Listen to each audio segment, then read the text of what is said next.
Welcome to the 2012 online conference on 21st century Lutheran education, more specifically the presentation by Ingrid Nebel on information literacy skills for 21st century students. I'm not sure, Duncan, I know I've seen you in other presentations, and Jamie, so we may have others joining us, but I know that the nature of an online conference is such that people will kind of pick and choose which ones they want to see live, which ones they'll view as a follow-up recording. We always get 3, 4, 5, 6 times as many people watching the recording over the upcoming days and weeks than we do in the live session. So it looks like we have a small group, but to our presenter, be assured that others will be listening to the recording after the fact, and we'll probably have some others join us. But I'll stop talking and give you a chance to kind of jump in and take us through some of this conversation about information literacy skills, and I'm sure we'll have time for some good dialogue as well. So without further ado, we have Ingrid Nebel. Thank you for attending this session, to all of you for coming, because I know a lot of my colleagues are teaching school right now, so that's why they couldn't attend. This is information literacy skills for 21st century. 4th grade at Grace Chapel Lutheran School in St. Louis. A lot of information that's available on the internet, I mean, just tons of it. The information literacy skills for students, and they need to know how to find authentic websites that can be trusted, but they may not use the most effective strategies yet. So you probably get a lot of these questions: what do I look for? What do I Google? And they assume that it's true because it's found on the internet. They also tend to think that they can find very quickly the exact answers, but we know that rarely happens. So what are those information literacy skills? And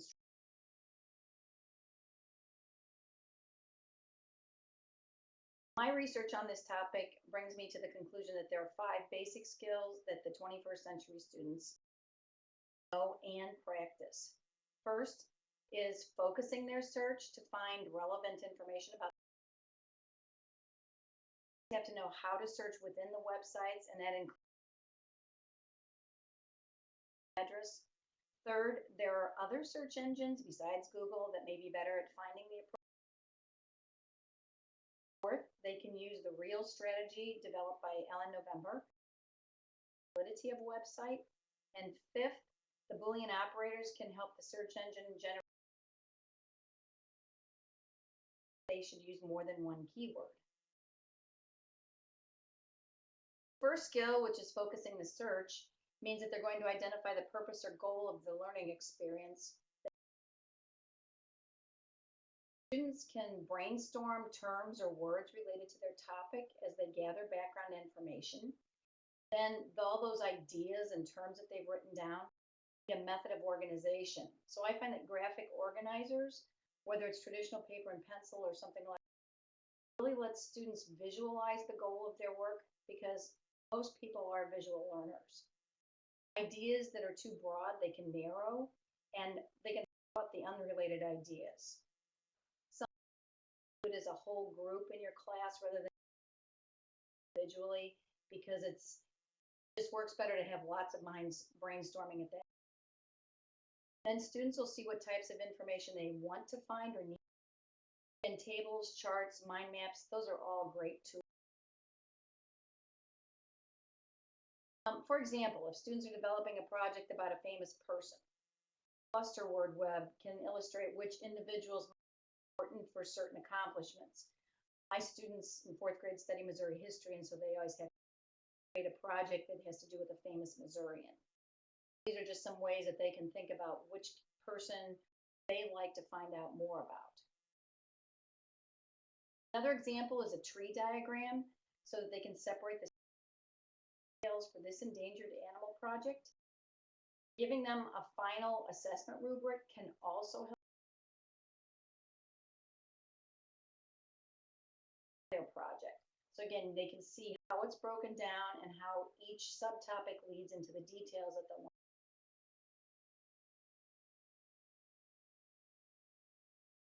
The second information literacy skill is the ability effectively search within a website.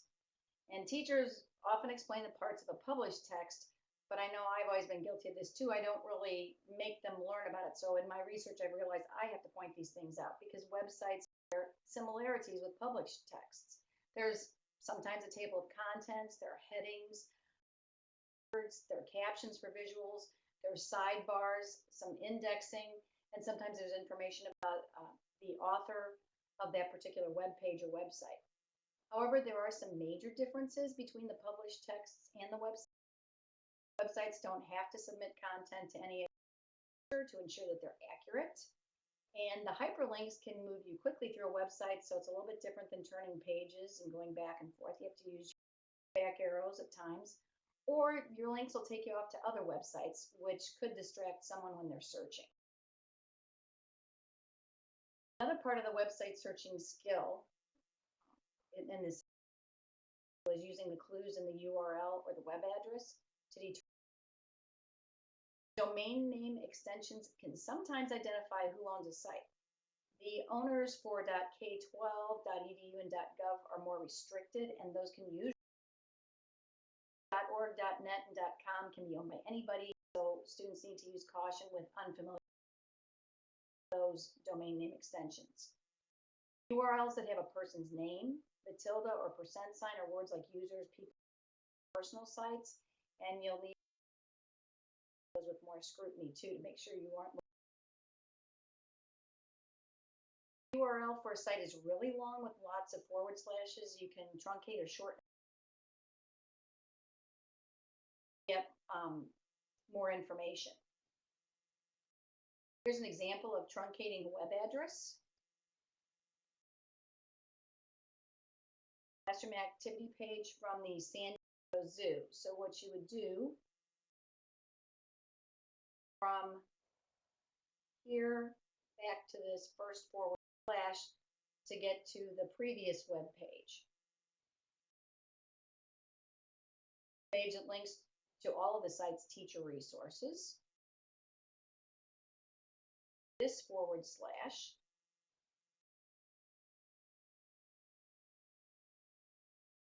or at the San Diego Zoo homepage.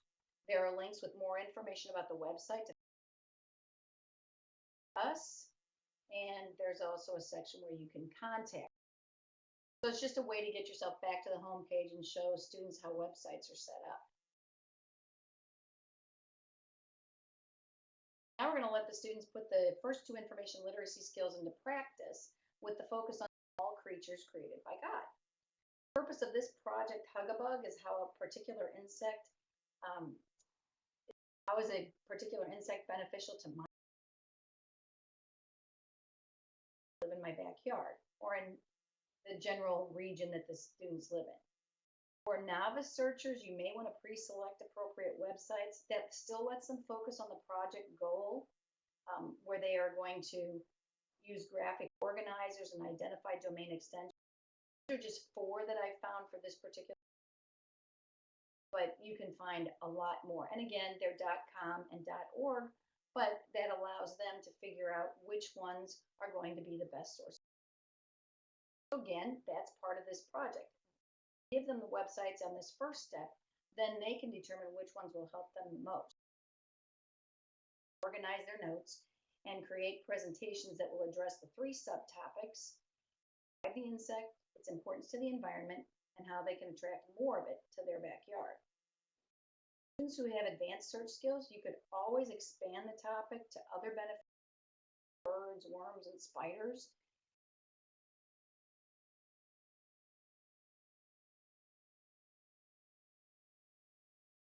Or you could even have student groups that are going to investigate a different environment like a ranch job.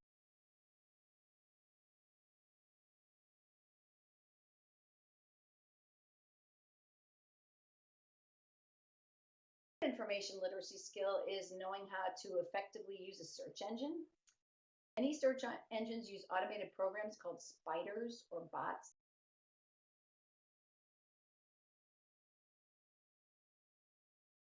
Word searches get matched against the database. Some search engines do rank the websites that pay. Students need to be aware of that sometimes you pay to be at the top of the list. That doesn't mean you're the best. Cleanliness refers to how often the spiders crawl the web in that particular search engine, meaning that some search engines generate may not be. So they'll want to make sure that they also check what the currency is of those particular websites. Other search engines such as sweetsearch.com, humans who evaluate and rank the websites.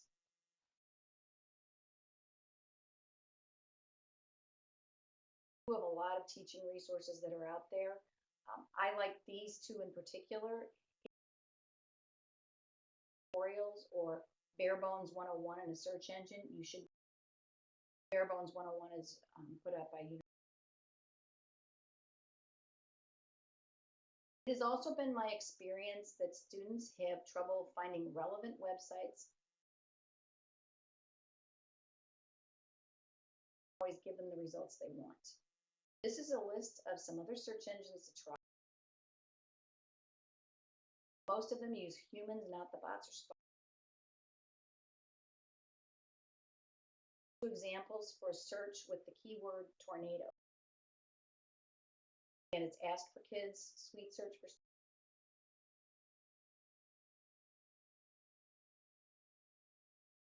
And there are a lot of other ones out there, but this is the first example of Sweet Search. And you can see that there are some other ways that this particular search engine operates.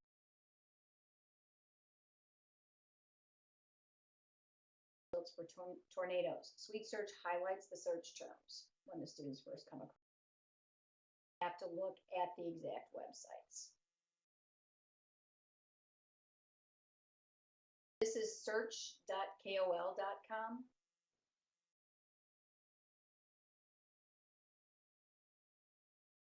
First page of results for tornadoes. That the very first one listed is Wikipedia, and Wikipedia can be a source that kids use, but I tell them that's where you start, and you have to find those. Because Wikipedia is one of those that people can. Well, so just be aware of that. But it's a good place to start to get information. Side note: I like to use the search engine Alta Vista.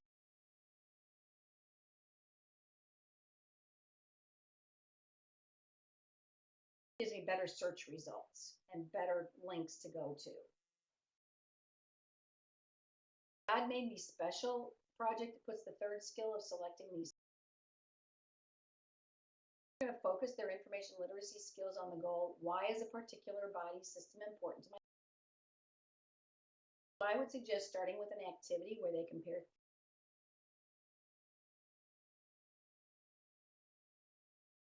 digestive system. For example, the first 6 websites listed in each one of the search engines of advertised or paid websites that they find within those first 6. Then they can compare the results to determine which are for the project. If you have groups that can be divided, or a large group that can be divided into smaller groups, it's a great way for them to work together too, because they won't all be able to type as quickly as others, depending on the. So you may want to mix them up into small groups. The actual project, again, you can use collaborative groups. Students should first have some background information, websites that introduce several body systems, and the students can look at them.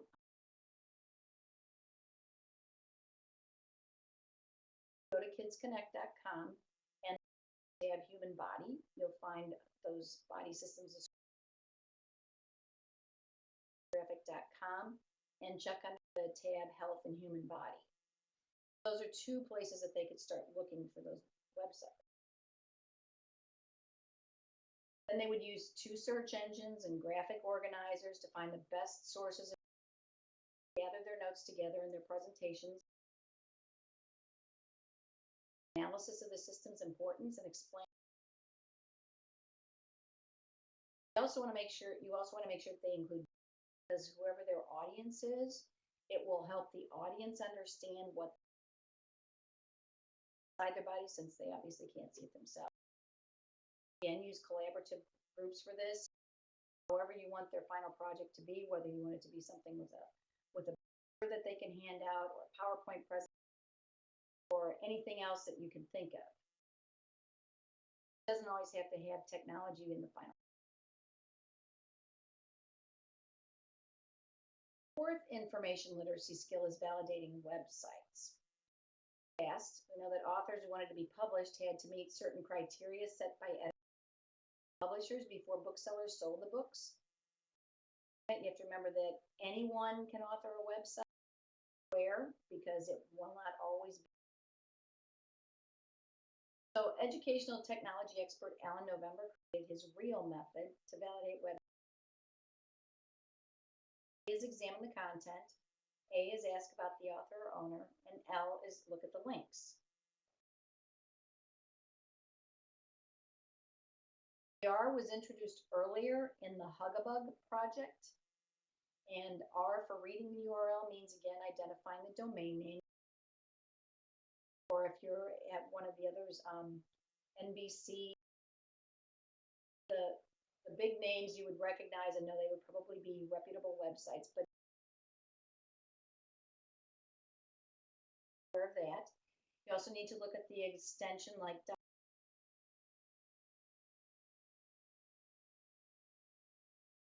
or the % or someone's name. E for examining the content means that students should look at the site's last update. If they current, was its last update in 1996? Is it something that they have to have current information for, or can they use an older website? It's also important that they check the links within the websites. Do the links work? Are they dead?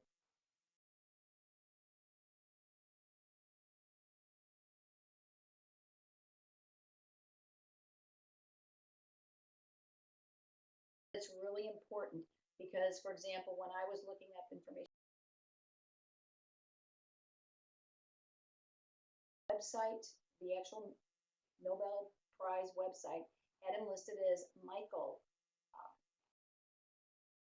That wasn't his original first name. But I did have to search for a few other websites that could tell me that that was true information because I couldn't find. So I thought that was kind of interesting.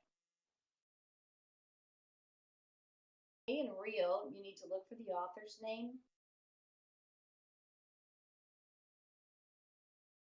Biographical information if it's listed in the web, or you could do a quick search of the author's name.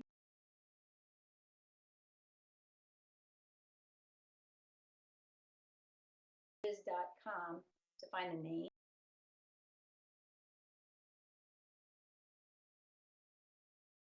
For advanced report, you can find that at. I usually find what I'm looking for at Easy. This is easywhois.com, and I put in for our school's website just to check it out.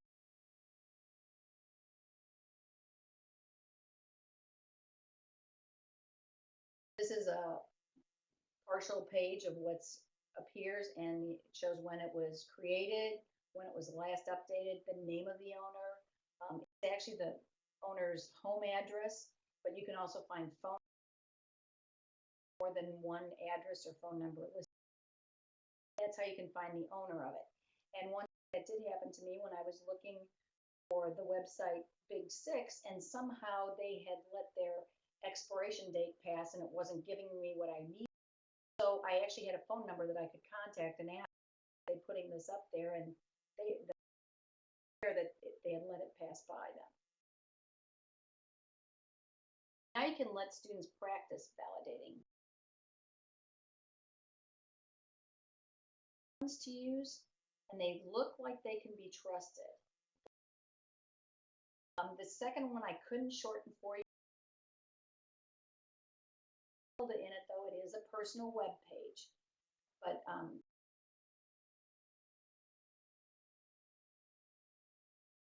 and the fourth one, which is those are pretty easy to shorten, so that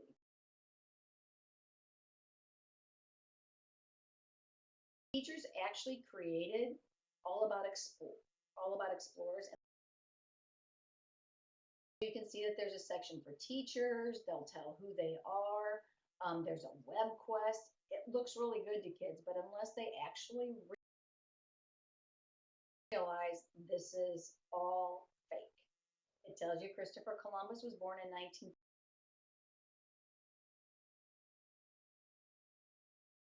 Involved in a map making business with his brother Bartholomew. So it's just a fun one with lots of different explorers in it. Again, this is just one. This second example is the personal web page from. You'll notice that their major source of information was. And it also mentions the Gale farmstead, as in Dorothy. I thought this was just kind of a humorous one to show. Watch the movie anymore, but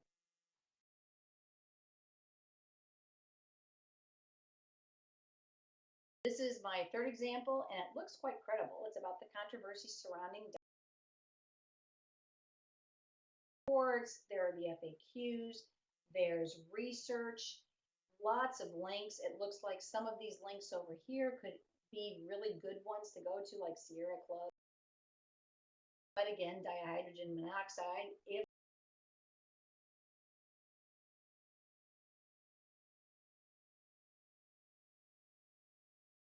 fourth one is an April Fool's prank that Google played on people about how pigeons actually rank the Google. The links work. You'll get to the home page of Google. You'll find out about Google. You can click on the names page, and you can click on Sergey Brin, and you'll get their biographies. So it's just a lot of fun to see that one. That's so authentic. If you actually Google pigeon rank technology, it'll.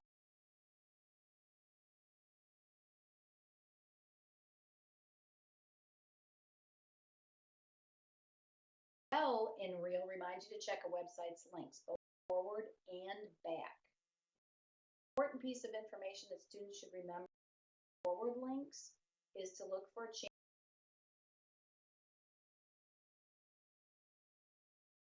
Move to a different website, but the domain doesn't change. Those is Zapatopi. They have a website about tree octopus.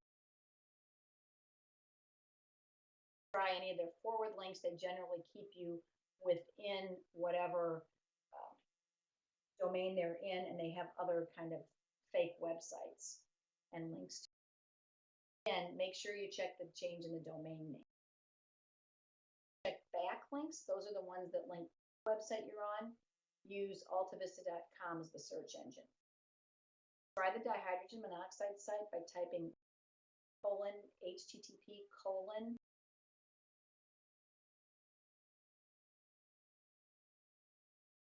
You have to make sure always that you click link and colon before you put the rest of it in, and make sure you.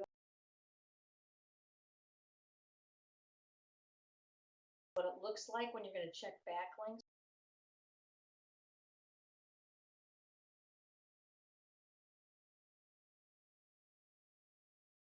List of backlinks that your students could actually back and check to find out the authentic websites that are linking to it.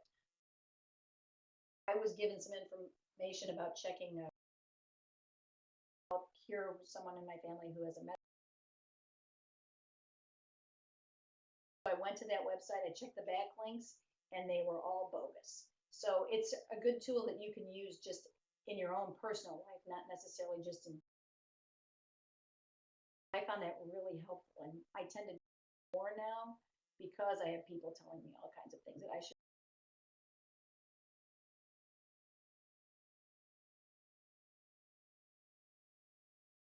This is a search that's worth noting. Martin Luther King. Search within 3 different search engines puts martinlutherking.org in the top.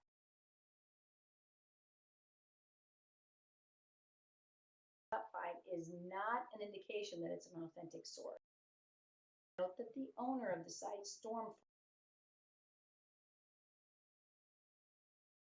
claims it's going to contain the truth about Martin Luther King, but it does. What the page of the website looks like, and I wasn't able to scroll down on the home page. You will find Stormfront and a link to Storm. They do list it on their homepage, but again, because it's one of the top 5 and it has Martin Luther King website, it's not necessarily to be true.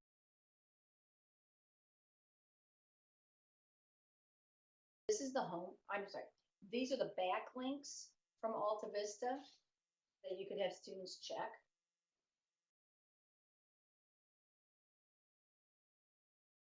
Just make students aware. They need to be really, really careful.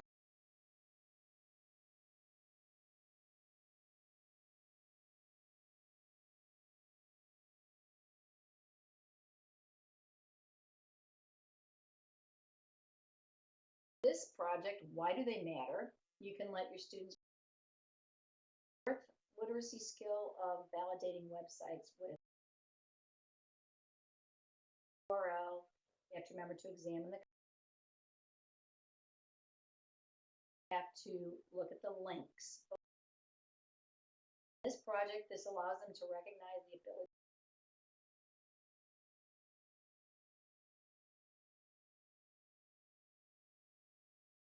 recovery or achievement. Then they need to find out how their own life continues to be affected by it. And this is another one that's good for collaboration. That you have people who invent all sorts of things, whether it's fire or it's hair product or it's being the first banker in some area. I tend to use this one during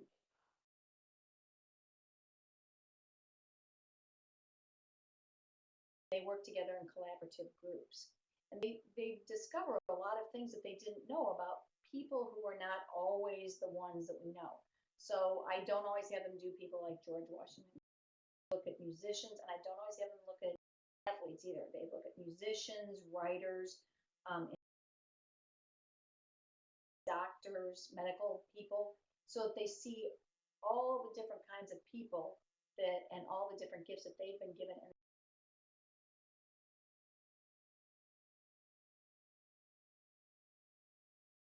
Practicing their previously learned information literacy, focus their search. Again, those graphic organizers. They can use different. I would recommend 2 different search engines. More than that, it's a little bit confusing. Now they're going to add the real strategies for validating the website. Most credible sources of information. Presentation, they would explain and defend their choice of a historical.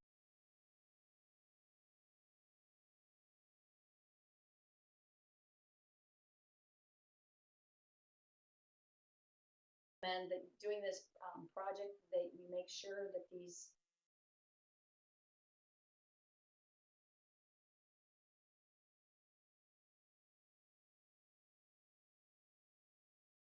to see, oh yeah, someone who did or 25 years ago still affects me. Then they're looking for people who may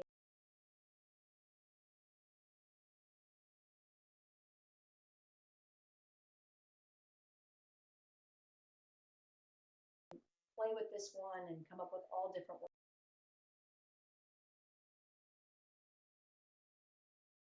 And I would recommend giving the final rubric to the student that they can find out what their subtopics are going to be in that.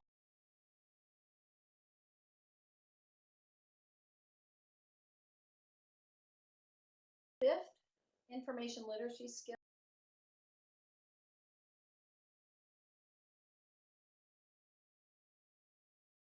There are 3 ways that Boolean operators generate a list. I have some Venn diagrams that show how the both in there if you're working with 2. 4 is going to produce more results because you'll get everything that can have either this or this term. And then the not is narrow the results. So it's going to get rid of those that are not going to be. You can do a group activity with this. You don't even have to be on the computer. Divide your students into 3 different groups. Earthquake and volcano. So each second group, you would have each of the students holding a third group, you would give each of those students cards that say volcano. Now you're going to have them move into the group. So they're first going to demonstrate those students who have both earthquake and volcano on their card, the ones that will be in the list that's generated. Then you're going to try with or. That means you're going to let the students move so that they show anybody who has earthquake or volcano on a card will be included in the search list. So you have everybody included, and they would all be. Not is going to eliminate anyone with volcano. Rid of anybody who has earthquake and volcano, or anybody who.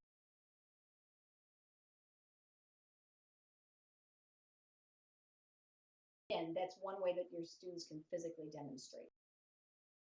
Another activity would be to use something like Miami. The results in a search engine. Miami and hurricanes will most likely take you to the university or take you into all of that realm.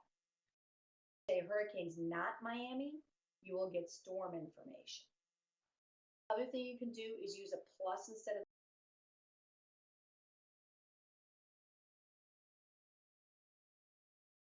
When you're using and or not as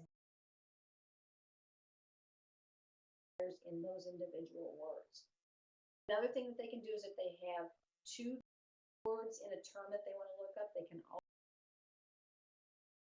That way those 2 terms will be found exact if they think that that's the best way to search. So those are some things that you can do with Boolean operators.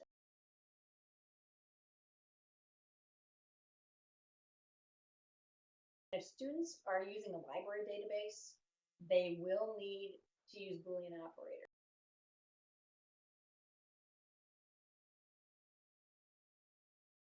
High school students may too. We see the power of God in nature in our lives, and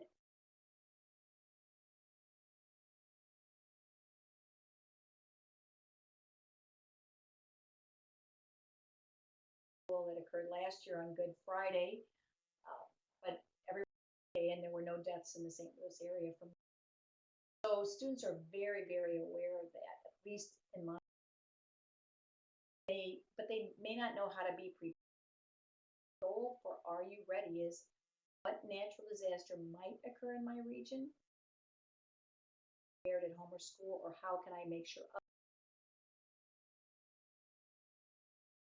all 5 of their information literacy skills. Practice all of them when they're doing this project. They're going to have to focus their search. They use graphic organizers. They're going to topic, what are my subtopics, what kind of detail. Boolean operators will let them use more keywords to generate the lists of the websites. Those words that they might want to try would be rivers. Maybe they don't live where there's a river that causes flooding. It might. Or they want flooding, not rivers. So that's how they can use those to help find the information. It might be that they're looking just in general for hurricanes or typhoons, just to start their search and find out what they can get. Earthquakes. Any of the words that they want to put together, they could also put names of organizations.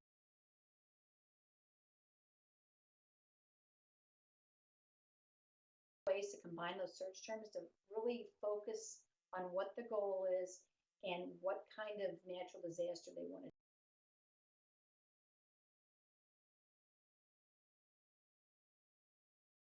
In their final presentation, they can they would want to explain how you should be prepared at home or at school. And they don't always happen when we're with our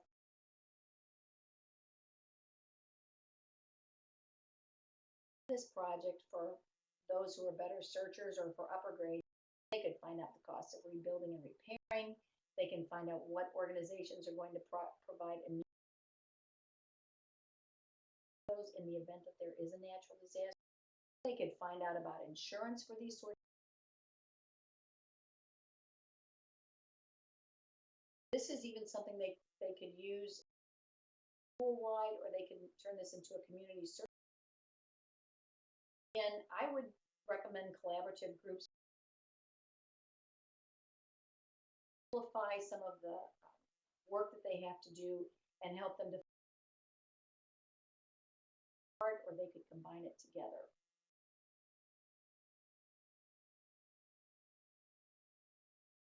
So in summary, these are the 5 necessary information literacy skills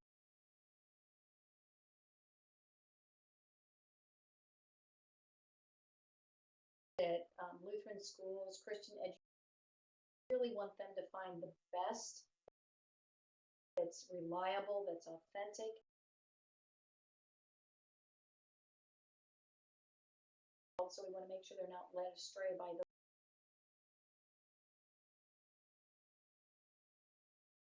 that one, when I even showed it to school, it kind of shook them up because we don't realize the evil that can be out there, and we forget that we have to teach our students how to look for the best, most honest, and the ones that are really going to put.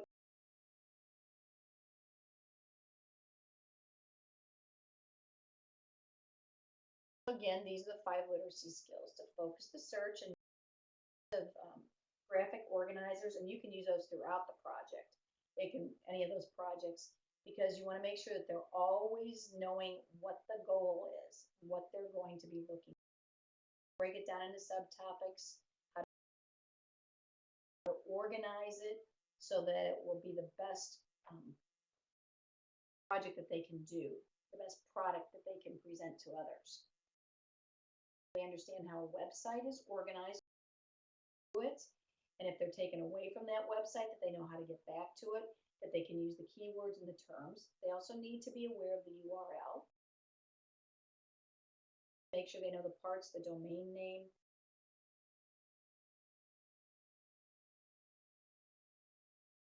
Have a web link that just goes on and on and on with all kinds of numbers and all the other stuff. That way they will get to where they need to be. Website that's useful to my information. Third one again is that they know there's search engines out there. They don't have. They are aware of how the search engines work. Pays the most, or is it because some human has gone out there and said it's a really good website to give to them because it's authenticated? We know that this can be trusted information. Search engine is really important in this. Fourth one again is using Alan November's way of validating websites with real website organization and the URL in number 2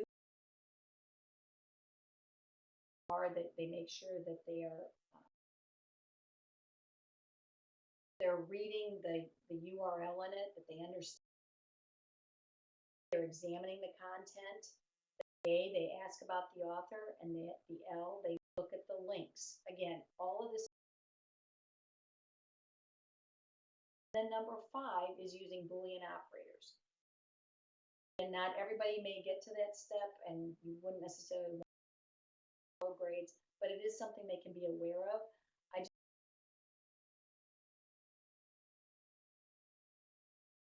That could be a little bit overwhelming. So this way they can keep it more simplified. Again, more advanced, those who are really comfortable on the internet could go with the advanced search instead. If you would like the detailed lesson plans that I have with some of the graphic organizers and lists of a lot more links, even for all the websites to have them check out whether or not they're valid.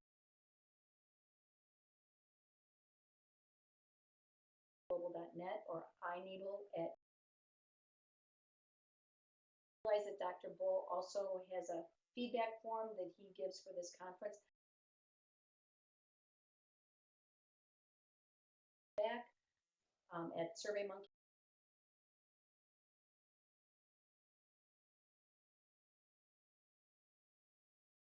Just so I know how I've helped you as an educator, how I've helped your students, because I think these are really important skills that they need.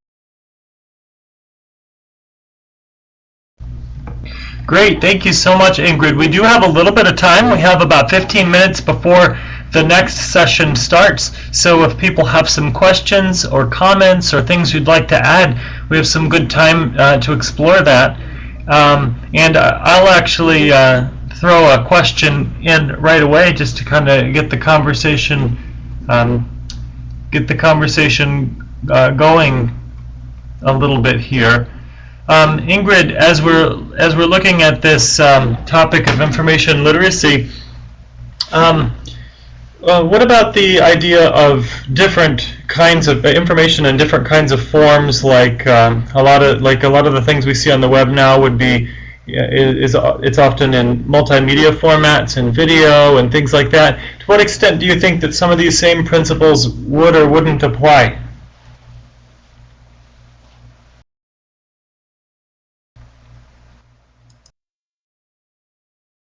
I think they would apply to even those sources of information, but as far as teachers, we would probably listen to it carefully and then we would double check the sources.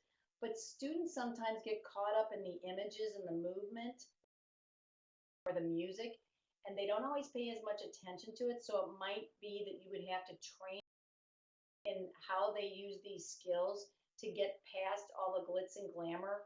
So, for example, if you even have them look at commercials, how those speak to us and how they convince us in ways, what are some techniques that are used for that?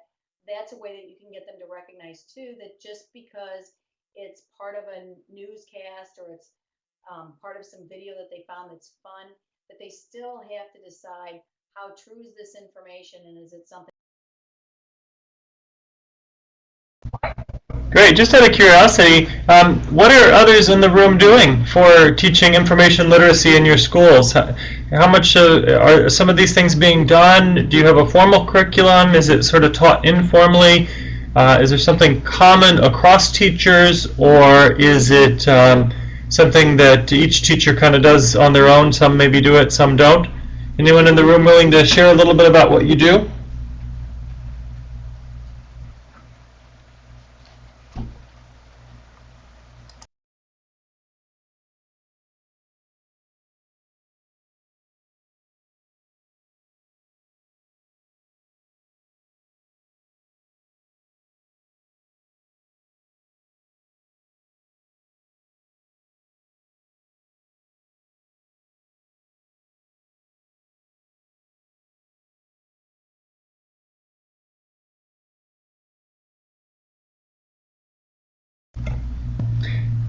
Dan, I think yours was sent private. Are you willing to repost that public for everyone to see in the room?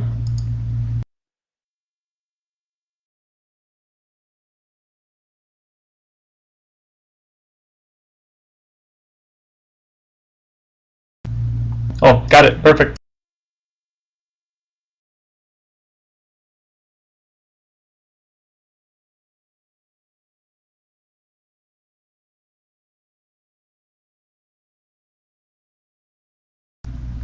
Ingrid, how much has this become kind of part of the school culture, and how much of it is more specific to your role at the school?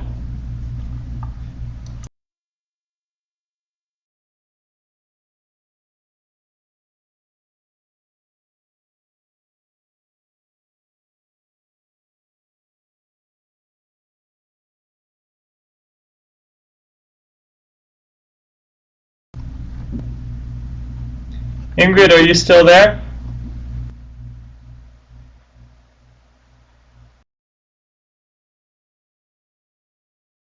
Oh, Yes, I still am. I don't know what happened. The younger grade teachers, the lower grade teachers have seen how this can be useful. Their students can't always type everything in, so they tend to do this as more whole group discussion.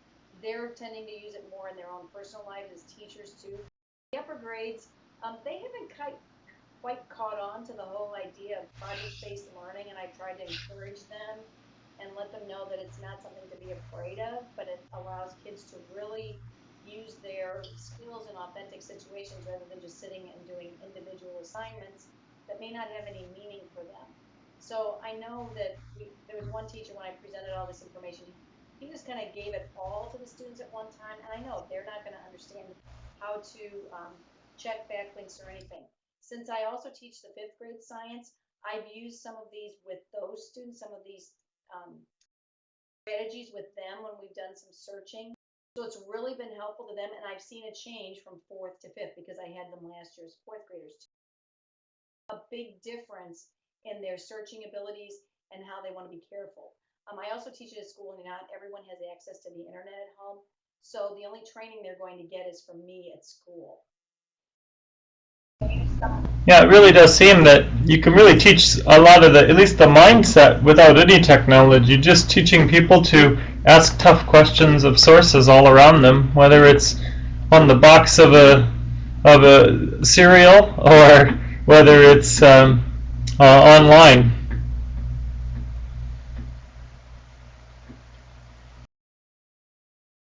Well, thank you so much, Ingrid, for a really good, thought-provoking presentation. Gives us some good things to think about. Oh, sorry, go ahead. I was wondering what...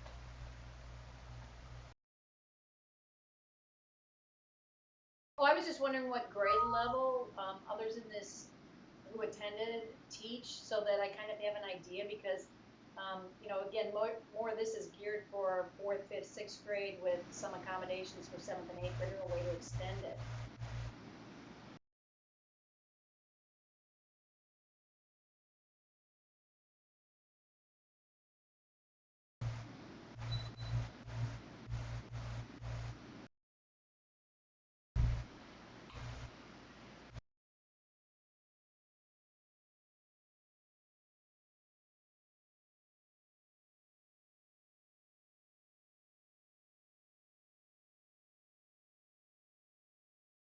We have a quiet group today, Ingrid.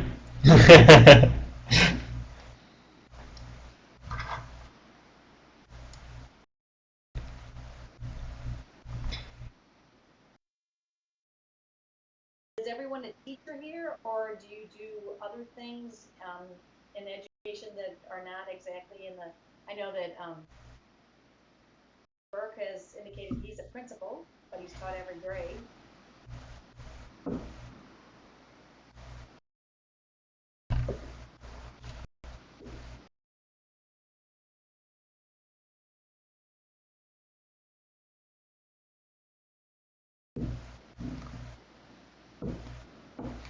We may or may not have everyone here, Ingrid. Sometimes at the end, people will sneak out to take a quick break before the next presentation.